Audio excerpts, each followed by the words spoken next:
Bombo International News. Inihain na ang kasong murder laban sa suspect na nanagasa sa Filipino Street Festival sa Vancouver, Canada na ikinasawi ng 11 katao.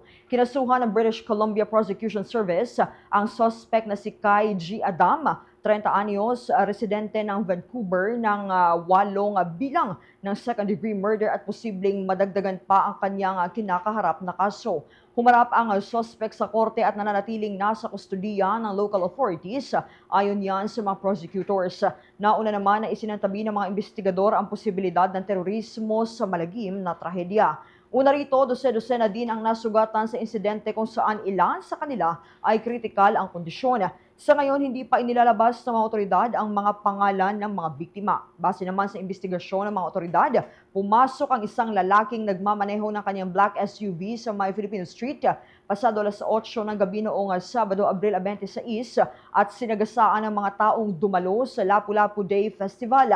Agad namang naaresto ang suspect na ayon sa pulis ay mayroon umanong mental health issues. Nangyari naman ang trahedya 2 araw bago ang federal election ngayong araw, Abril 28.